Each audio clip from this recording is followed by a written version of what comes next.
ஆனா மொழியினுடைய ஒட்டுமொத்தமான அமைப்பை நீங்க பார்க்கும்போது அதுல இருந்துதான் நீங்க சில சான்றுகளை, நீங்க உத்திகளை நீங்க அதுல இருந்து கொண்டு வர வேண்டும். உதாரணமா மகனுக்கு எனக்கு என்பதில் அம்சாரியை வைத்து அம்சாரியில் இருக்கக்கூடிய மகரம் ககரமாக தெரியும் என்று சொன்னால், இதை நீங்க பதப்போடு சொல்ல போகும்போது இது போன்ற ஒரு நிலைப்பாடு அங்க இருக்கு. செரு அம் களம், இவருடைய புற வடிவம் எப்படி வரும்? தொல்காப்பியர் சொல்ல செருவக்களம் என்று வரும். இங்க என்ன நடக்கிறது? அம்சாரியை வரும் என்று தொல்காப்பியர் சொல்லுகிறார். அம்சாரியில் இருக்கக்கூடிய மகரம் ககரமாக தெரியும் என்பதையும் தொல்காப்பியர் சொல்லுகிறார். அதனால செருவக்களம் என்ற ஒரு புற வடிவம் கிடைக்கும் என்பதை தொல்காப்பியம் நமக்கு சுட்டிக்காட்டுகிறது.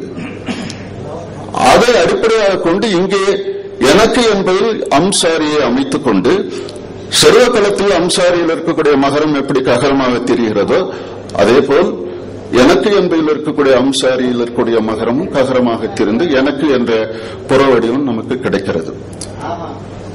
இதுதான் இந்த ஆய்வினுடைய அடிப்படையான செய்தி, நான் உங்களுக்கு சொல்ல வேண்டிய செய்தி.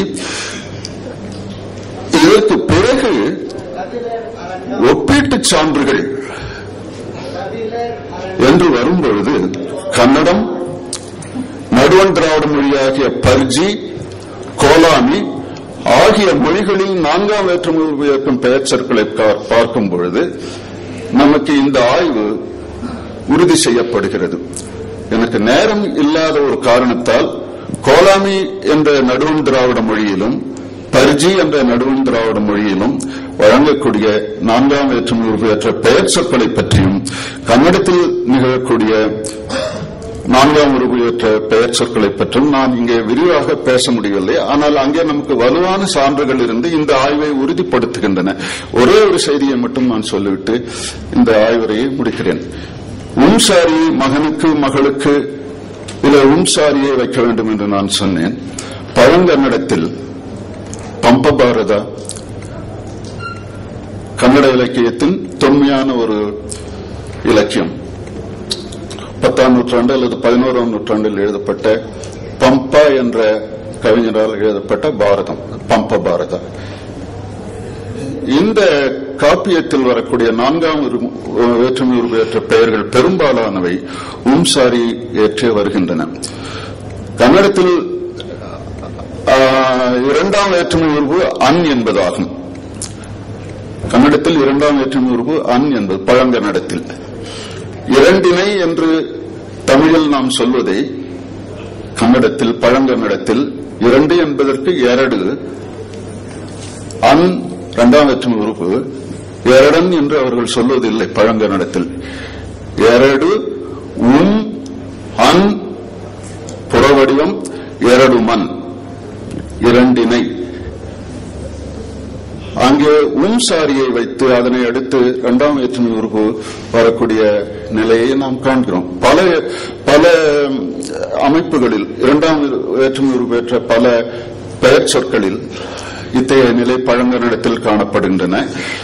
அந்த சாரியைத்தான் நான் இங்கே மகனுக்கு மகளுக்கு என்பதில் நான் இங்கே வைக்கிறேன்.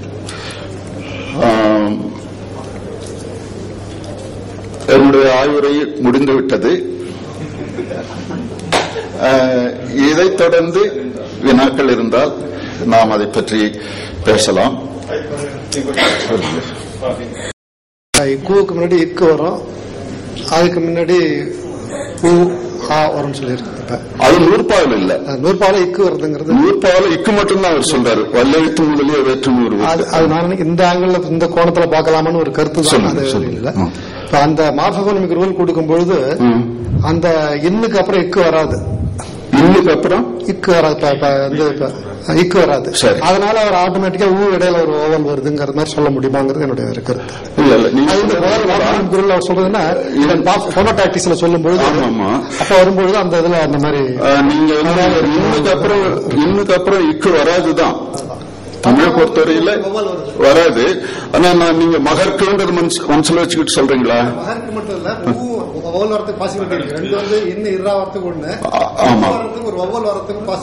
உண்மைதான். நீங்க 4ஆம் வேற்றுமை உருவேற்ற பெயர்களை பொறுத்தவரையில 2 வடிவங்கள் இருக்குது. ஒன்னு ஒடுங்கிய வடிவம், ஒன்னு விரிந்த வடிவம்.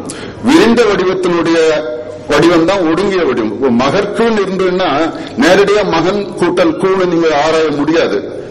ஏன்னா மகனுக்குன்னு இன்னொரு வடிவம் இருக்குது.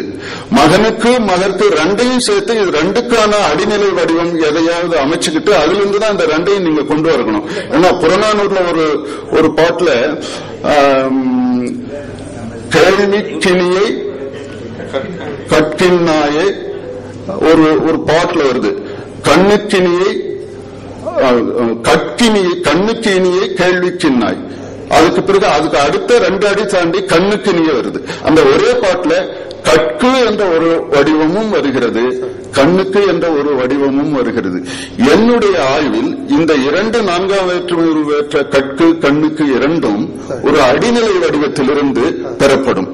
அது தனியா இது தனியா நான் ஆராய மாட்டேன். நான் என்ன பண்ணுவேன்னா கண்ணுக்கு என்ற வடிவத்திலிருந்து அதனுடைய ஒடுங்கிய வடிவமாக கற்கு என்பதை முதல்ல கொண்டு வருவேன். கண்ணுக்கு பிறகு அது கண்கூன் வரும். கண்ணு அப்புறம் இக்கு அப்புறம் கூன் வரும். அங்க 2 இக்கு வந்துடுது. ஒரு இக்கு 4ஆம் வேற்றுமை உறுப்பு, அதுக்கு முன்னால இன்னொரு இக்கு வருது. அந்த இக்கு எங்க இருந்து வரும்னா கண்ணுக்குள் இருக்கிற அந்த இக்கு. அப்ப அடுத்த கட்டத்துல கண்கு அப்படின்னு வரும். இது ஒடுங்கும் போது உகரம் கடும் போது கண்கு அப்படின்னு வரும். 2 ககரம் வந்துள்ளதால 2 ககரத்துக்கு முன்னால வர நகரமோ தகரமா இல்ல ரகரமா தெரியும். அதுக்கப்புறமும் உங்களுக்கு அந்த மெய்மைக்கும் தமிழ ஏற்புடையது இல்லை. ஏன்னா தமிழ பாசிபிள் இல்லை. அது இட்டா திரும்போது அதுவும் பாசிபிள் இல்லை. அதனால இந்த 3 மெய்மயக்கங்கள் வரக்கூடியது கடைசியில் அவுட்புட்ல வரும்போது இக்கு அல்லது இக்க நாம தெரியும். இந்த ஒரு கட்டத்தில் தான் நான் குமாரசாமி ராஜாவுடைய என்பிபி தியரி நான் இந்த கட்டத்தில் தான் நான் அப்ளை பண்றேன். அது என்பிபி பிபியா வரும் என்பியா வரும் அவர் சொல்ற அந்த இது இங்க அப்ளை ஆகும்.